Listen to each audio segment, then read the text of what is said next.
নিষেধাজ্ঞা উপেক্ষা করে ভোলায় ইলিশ ধরার হিড়িক, ট্রলার ভর্তি মাছ নিয়ে আড়তে বেচাকেনা। ভিন্ন চিত্র পটুয়াখালীতে, সহায়তা না পেয়ে অনাহারে দিন কাটছে লক্ষাধিক জেলের। পদ্মা সেতু চালুর 2 বছরেও কাঙ্ক্ষিত শিল্প কারখানা গড়ে ওঠেনি বরিশালে। প্রশাসনিক অব্যবস্থাপনাকে দুষছেন বিনিয়োগকারীরা। শিগগিরই ব্যবসা বান্ধব অঞ্চল করার আশ্বাস। মৃতদের নাম ঠিকানা ব্যবহার করে তোলা হয় ঋণ, খেলাপির নোটিশে হতবাক পরিবার। অভিযোগে টনক নড়ে পটুয়াখালীর কৃষি ব্যাংকের কেশবপুর শাখার।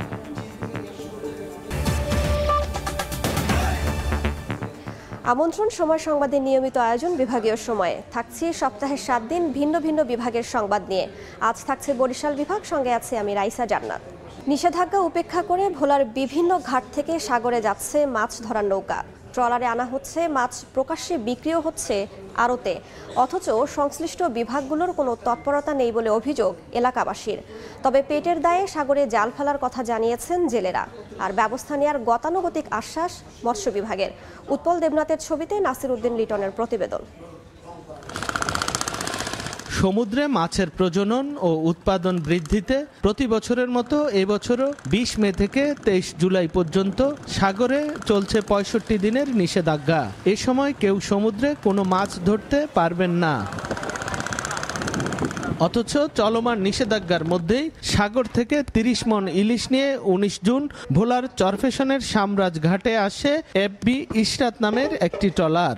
ঘাটে আসা সব ট্রলারেই 20 থেকে 40 মণ করে ইলিশের পাশাপাশি অন্যান্য সামুদ্রিক মাছ ছিল। ট্রলার থেকে মাছ নামিয়ে আড়তে বিক্রি করা হয় প্রকাশ্যেই। এদিকে সাগরে যাওয়ার প্রস্তুতি নিয়ে ঘাটে অপেক্ষা করছে আরও অর্ধশতাধিক মাছ ধরার ট্রলার।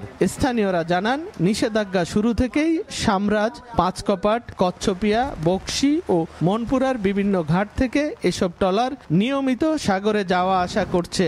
এমনকি নিষেধাজ্ঞার কোনো প্রভাব দেখা যায়নি ঘাটগুলোতে। তবে পরিবারের প্রয়োজনেই নিষেধাজ্ঞা অমান্য করে সাগরে যাওয়ার কথা জানান জেলেরা। 5 লাখ টাকা মতো খরচ গেছে, 10 লাখ টাকার মাছ হইবার। আদা দিয়ে খাইছি, মোটামুটি আমার বাজার খরচ হয়েছে। এই মানে সাগরের সিঙ্গেলে বাজার চলে, এই জন্য আমরা চলে আসছি।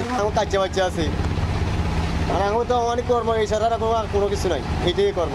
হালকা হালকা ধাক্কা ধাক্কা যে বাতাস আছে, এগুলির মধ্যে আমরা টিকতে পারে না। আপনি কিছুক্ষণ পর জোয়ারের যখন ভাড়া আসবো, তখন এই নদীর মধ্যে মেঘনাতে দেখবেন যে ব্যাপক ঢেউ, এগুলো ওখানে জাল ফেলায় টানার মতো আমার সুযোগ এখন নাই। সরকারি নির্দেশনা অমান্য করা হলেও তেমন তৎপরতা নেই সংশ্লিষ্ট বিভাগগুলোর। এ নিয়ে ব্যবস্থা নেয়ার গতানুগতিক আশ্বাস মৎস্য বিভাগের। আমাদের সামুদ্রিক মৎস্য আইনে 2020 অনুযায়ী যে কার্যকরী পদক্ষেপ, যেটা এটা আমরা তাদের বিরুদ্ধে নেব যদি কেউ লুকিয়ে যায়। ইতিমধ্যে আমরা কোস্টগার্ডের সাথে কথা বলেছি, আমাদের জেলা প্রশাসন এবং পুলিশ বিভাগও সোচ্চার রয়েছে, আমরা তাদেরকে আটক করব। মৎস্য বিভাগের তথ্য মতে ভোলার 63,954 জেলেকে নিষেধাজ্ঞাকালে 65 দিনের জন্য 86 কেজি করে খাদ্য সহায়তা দেয়া হবে। এরই মধ্যে প্রথম কিস্তির 56 কেজি করে চাল বিতরণ করা হয়েছে। নাসির উদ্দিন লিটন, সময় সংবাদ, ভোলা। টানা 65 দিনের নিষেধাজ্ঞায় কর্মহীন পটুয়াখালীর লক্ষাধিক জেলে। আয়ের উৎস না থাকায় তাদের পরিবারের দিন কাটছে খেয়ে না খেয়ে। নিবন্ধিত জেলেরা সরকারি সহায়তার চাল পেলেও তালিকায় নাম না থাকায় বঞ্চিত হচ্ছেন প্রায় 1.5 লাখ। তাদের দাবি, জনপ্রতিনিধিরা টাকার বিনিময়ে তালিকা করেন বলেই এমন পরিস্থিতি। শিকদার জাবির হোসেনের প্রতিবেদনে বিস্তারিত। ক্যামেরায় ছিলেন তৌকিব পেদা। সাগরপাড়ের উপজেলা রাঙ্গাবালির জেলে মফিদুল মাঝি শৈশব থেকেই বঙ্গোপসাগরে মাছ শিকার করে জীবিকা নির্বাহ করেন। মাছ ধরে বয়স 40-এর গণ্ডি পেরোলেও আজও তার নাম অন্তর্ভুক্ত হয়নি জেলে নিবন্ধন তালিকায়, তাই পান না সরকারি কোনো সহায়তা। বর্তমানে সমুদ্রে মাছ শিকার বন্ধ থাকায় পরিবার পরিজন নিয়ে দিন কাটছে খুবই কষ্টে। আমার এই জাল লেখাট না থাকা, আমি সরকারি কোনো সুযোগ সুবিধা পাই না। এই 65 দিনের অভাবে আমরা মাছ ধরতেই না, বইয়ে বইয়ে খাই। একই অবস্থা পটুয়াখালীর উপকূলের প্রায় 1.5 লাখ জেলের, যারা জীবনভর সমুদ্রে মাছ শিকার করেও পাননি জেলে হিসেবে সরকারি স্বীকৃতি। নিবন্ধন তালিকা করার সময় স্থানীয় জনপ্রতিনিধিরা টাকার বিনিময়ে অন্য পেশার লোকদের অন্তর্ভুক্ত করায় বাদ পড়েন অনেকে। অভিযোগ জেলেদের, কোনো কাটকুটামো করে দেয় না মেম্বারে, যদি আমরা যাই কয় তোমার কাট নাই, তোমরা যাই গিয়ে বন্ধ দেওয়া নেই, এখন তো আমার কামাই বাণিজ্য নাই। মা, বাবা, মেয়ে, ছেলে নিয়ে সবাইকে নিয়ে রাখে মারা লাগে। মৎস্য বিভাগ বলছে তালিকাভুক্ত সব জেলেকে খাদ্য সহায়তার চাল দেয়া হয়েছে, আর যারা নিবন্ধনের বাইরে রয়েছেন তাদেরও তালিকাভুক্ত করা হচ্ছে। ৮৬ কেজি করে চাল পাবে প্রত্যেকটা জেলে পরিবার। আর যারা অনিবন্ধিত আছেন এমন জেলেদের আমরা এর ভিতরে তথ্য নিয়েছি এবং আমরা তাদের জন্য যত দ্রুত সম্ভব নিবন্ধন করা যায় তার ব্যবস্থা গ্রহণ করছি। সামুদ্রিক মাছের প্রজনন ও উৎপাদন বৃদ্ধির লক্ষ্যে প্রতি বছর ২০ মে থেকে ২৩ জুলাই পর্যন্ত বঙ্গোপসাগরে সব ধরনের মাছ শিকারের উপর নিষেধাজ্ঞা জারি করে সরকার। সমুদ্র উপকূলীয় জেলা পটুয়াখালীতে নিবন্ধিত জেলের সংখ্যা ৮৬,০০০। তবে এর বাইরেও অন্তত ১.৫ লাখ মানুষ জেলে পেশার উপর নির্ভরশীল। শিকদার জাবির হোসেন, সময় সংবাদ, পটুয়াখালী। পদ্মা সেতু চালুর ২ বছর পার হলেও বরিশালে কাঙ্ক্ষিত শিল্প কারখানা গড়ে উঠছে না। আমলাতান্ত্রিক জটিলতা ও প্রশাসনিক অব্যবস্থাপনার কারণে ব্যবসার বিস্তার ঘটছে না বলে অভিযোগ বিনিয়োগকারীদের। তবে তা মানতে নারাজ সংশ্লিষ্টরা। আর দ্রুত সবার সমন্বয়ে বরিশালকে ব্যবসা বান্ধব জোন হিসেবে গড়ে তুলতে ব্যবস্থা নেওয়ার আশ্বাস জেলা প্রশাসনের। সুমন হাসানের তোলা ছবিতে শাকিল মাহমুদের রিপোর্ট। পদ্মা সেতু ও পায়রা বন্দরকে কেন্দ্র করে বরিশালে যোগাযোগ ব্যবস্থায় যুগান্তকারী পরিবর্তন হলেও এখনও উন্নয়নের ছোঁয়া লাগেনি ব্যবসা খাতে।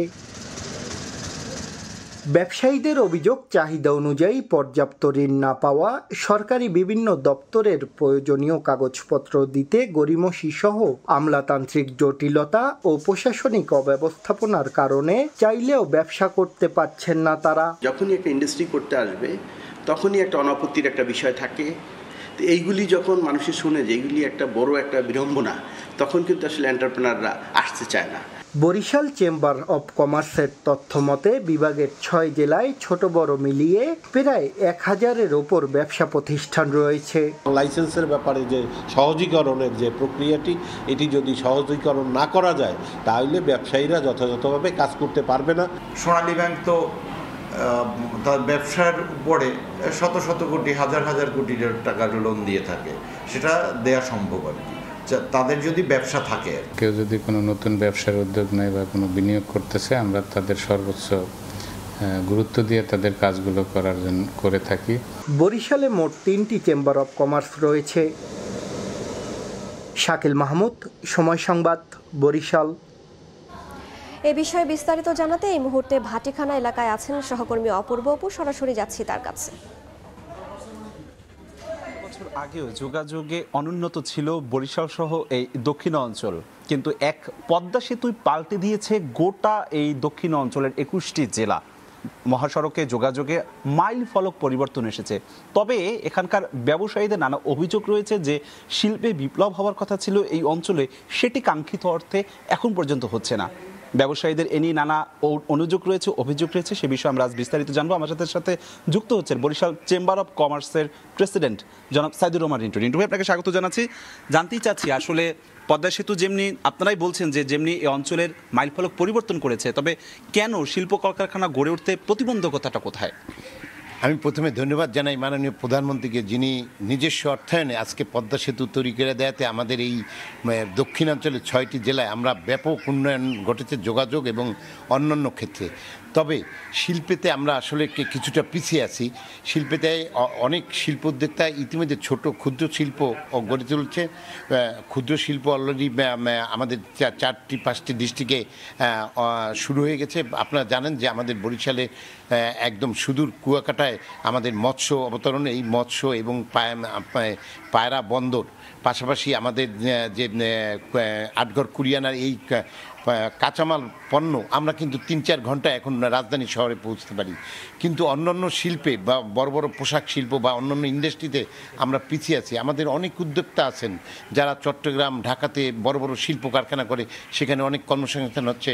আমাদের ইতিপূর্বে মাননীয় প্রধানমন্ত্রী ৮ই ফেব্রুয়ারি আমাদের বরিশাল বঙ্গবন্ধু উদ্যানে এসেছিলেন। তখন আমাদের বরিশাল চেম্বার অফ কমার্সের একটা বড় দাবি ছিল, যেটা ভোলা থেকে গ্যাস এবং ভোলার সাথে বরিশালের যে ব্রিজটা, এই ব্রিজটা করে দিলে আমাদের এই শিল্প উদ্যোক্তারা অনেক কাজে অনেক শিল্প প্রতিষ্ঠান গড়ে তুলবে। আরেকটা সমস্যা হচ্ছে আমাদের পদ্মা সেতু পার হয়ে আমরা যখন ভাঙ্গা আছি, এই ভাঙ্গার পরে ভাঙ্গা হতে আমাদের সেই পর্যটন কেন্দ্র মানে কুয়াকাটা পর্যন্ত আমাদের যেই রাস্তা এটা প্রশস্ত না, যার ফলে এখানে ধীরগতিতে মানুষ যাতায়াত করে, প্রতিদিন অ্যাক্সিডেন্ট হয়। আমার দাবি এবং মাননীয় প্রধানমন্ত্রী ইতিমধ্যে সংসদে বলেছেন যে 6 লেন করবেন। এটা যত শীঘ্র এই 6 লেন করা দরকার। পাশাপাশি সব জায়গায় ভাঙা পর্যন্ত রেল লাইন এসে গেছেন। আমি আমাদের চেম্বার অফ কমার্সের পক্ষ থেকে দাবি থাকবে যে এই রেল লাইনটা যেন ভাঙা থেকে কুয়াকাটা পর্যন্ত আমাদের চলে আসে। দুটি বিষয় একদম পরিষ্কার যে আসলে পদ্মা সেতু এই অঞ্চলের জন্য আশীর্বাদ, কিন্তু এখন থমকে আছে। একটি হচ্ছে আপনাদের মহাসড়ক প্রশস্তকরণ, অপরটি হচ্ছে গ্যাস থাকলে কি এই অঞ্চলে তাহলে কি শিল্পে আপনারা বিপ্লব ঘটাতে পারবেন? অবশ্যই আমাদের গ্যাস থাকলে আমরা ঢাকা এবং চট্টগ্রামের সাথে প্রতিযোগিতামূলকভাবে আমরা শিল্প প্রতিষ্ঠান গড়ে তুলতে পারবো। আমাদের এখানে বেকার সমস্যা দূর হয়ে যাবে। আমাদের এখানে অনেক ধরনের ছেলেপান আছে যারা বিভিন্ন মাদকাসক্ত তারা ফিরে আসবে। এবং আমি মনে করি যে আমাদের যে শিল্প উদ্যোক্তারা আছেন তারা অলরেডি জমি কিনেছেন, অবকাঠামো করেছেন। এখন আমাদের এই গ্যাসটা এবং এই রাস্তাটা হয়ে গেলে আমরা এই বরিশাল শিল্পে আমরা আপনারা কিন্তু আরো একটি বিষয় যুক্ত করতেই চাই যে বিভিন্ন ধরনের সরকারি প্রতিষ্ঠান থেকে আপনারা কাঙ্ক্ষিত অর্থে সহযোগিতা পান না, এই ধরনের অভিযোগ করে আসছিলেন, সেগুলো কি যদি স্পেসিফিক সুনির্দিষ্টভাবে যদি বলেন? সত্যিকারে আমাদের এখনো বরিশাল বিভাগ, কিন্তু বিভাগের অনুপাতে আমাদের কিন্তু অনেকটি বিভাগের যে দপ্তর, বড় বড় 2-3টা দপ্তর, সেটা কিন্তু এখনো আসে নাই। আমরা খুলনা যে আমাদের এই ক্লিয়ারিং ফরওয়ার্ডিং এবং অন্যান্য যেগুলো আমাদের খুলনা যে করতে হয়। ধন্যবাদ। আমাদের সাথে যুক্ত হয়েছিল সাইদুর রহমান রিন্টু। তার বেশ কিছু পয়েন্ট কিন্তু আমরা পেয়েছি। একদিকে তারা গ্যাস চাচ্ছেন, ভাঙা থেকে কুয়াকাটা পর্যন্ত 6 লেন চাচ্ছেন, এবং সেই সাথে সাথে সরকারি বেশ কিছু দপ্তর এখনও বরিশালে গড়ে ওঠেনি, বিভাগীয় শহরে সেগুলো গড়ে তোলার দাবি জানাচ্ছেন তারা। বরিশাল থেকে আমার কাছে সবশেষ এতটুকুই খবর ছিল। এতক্ষণ সরাসরি যুক্ত ছিলাম বরিশালে। কারো মৃত্যু হয়েছে স্বাধীনতার আগে, আবার কেউ কখনো ব্যাংকেই যাননি, অথচ তাদের নাম ঠিকানা ব্যবহার করে কৃষি ব্যাংক থেকে তোলা হয়েছে ঋণ। আর ঋণ খেলাপি হওয়ায় তাদের নামে নোটিশ পাঠানো হলে হতভম্ব স্বজনরা। প্রতিকার চেয়ে অভিযোগ জানালে টনক নড়ে পটুয়াখালীর কৃষি ব্যাংকের কেশবপুর শাখা কর্তৃপক্ষের। মোহাম্মদ মনির হোসেন বাদলের পাঠানো তথ্য ও সুজন দামের ছবি নিয়ে রিপোর্ট। ঋণ পরিশোধ না করায় পটুয়াখালীর বাউফল উপজেলার সূর্যমণি ইউনিয়নের কালিকাকাপুর গ্রামের 12 জনের নামে 2020 সালে নোটিশ পাঠায় বাংলাদেশ কৃষি ব্যাংকের কেশবপুর শাখা। নোটিশে টাকার অঙ্ক উল্লেখ করে তার নির্ধারিত তারিখের মধ্যে পরিশোধের জন্য বলা হয়। ব্যাংকের দেয়া তথ্য মতে 2014 সালে এসব ঋণ প্রদান করা হয়েছে। নোটিশ প্রাপ্তদের মধ্যে কেতাবউদ্দিন হাওলাদারের 3 ছেলে জবেদ আলী, হজরত আলী ও রহম আলী, 3 জনই মারা গেছেন স্বাধীনতার আগে। অথচ 2014 সালে জবেদ আলীর নামে 25 ও 30 হাজার টাকার দুটি, হজরত আলীর নামে 45,000 ও রহম আলীর নামে 50,000 টাকা ঋণ নেওয়া হয়েছে। একই এলাকার মোহাম্মদ জয়নাল হাওলাদার মারা যান 1969 সালে। তার নামেও 40,000 টাকার কৃষি ঋণ তোলা হয়েছে। তাদের মৃত্যুর সময় ওই এলাকায় কৃষি ব্যাংকের কোনো শাখাই ছিল না। তবে তারা ঋণ নিলেন কিভাবে? তাদের নাম ব্যবহার করে কারা ঋণ তুলছেন, এমন প্রশ্ন ভাবিয়ে তুলছে স্বজনদের।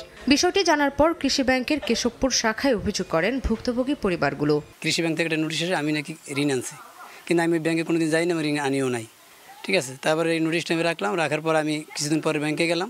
ব্যাংকে যাইয়ে দেখি যে ঠিকই আমাকে বলে যে আমার নামে লোন আছে। আমার দাদার নাম জাবেদ আলী হাওলাদার, হে মারা গেছে স্বাধীনের আগে। তার নামে লোন কিভাবে আইলো, এইটা আমরা সুষ্ঠু তদন্ত এবং এইটার বিচার আমরা চাই। অভিযোগ পেয়ে টনক নড়ে কর্তৃপক্ষের।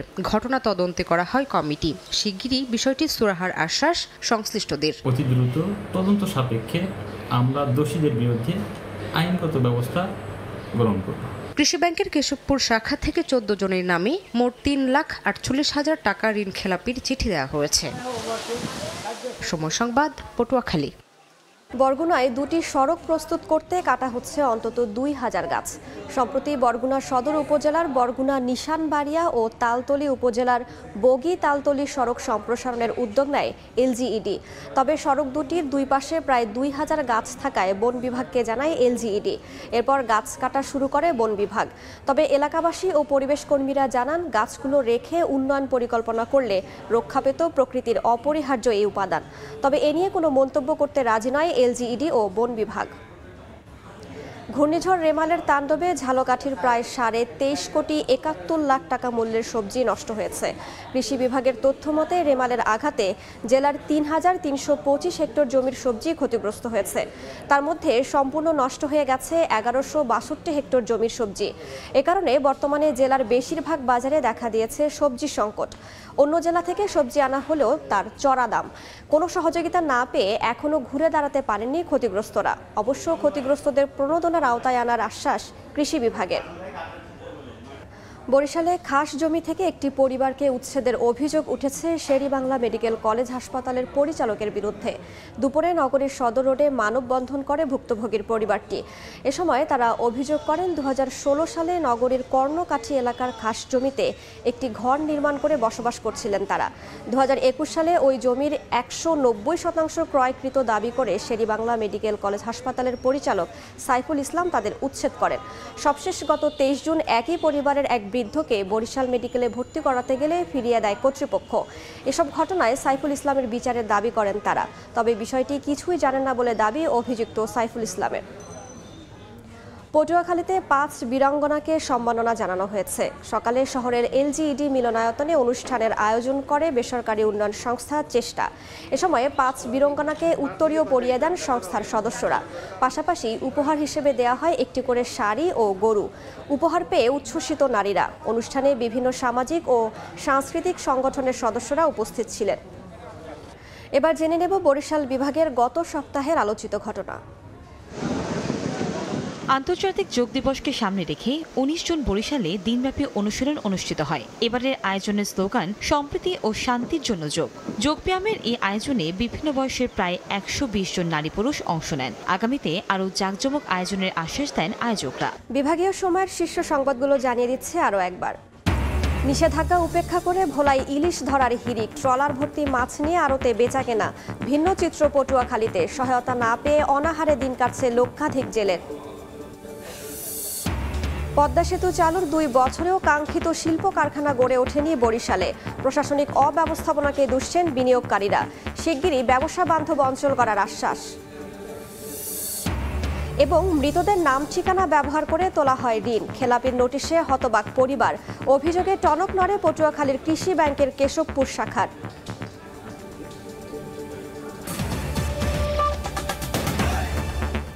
এই ছিল বিভাগীয় সময়। আগামীকাল থাকবো রংপুর বিভাগের আয়োজন নিয়ে। আন্তর্জাতিক সময় নিয়ে ফিরছি কিছুক্ষণ পরে। সঙ্গেই থাকুন সময়।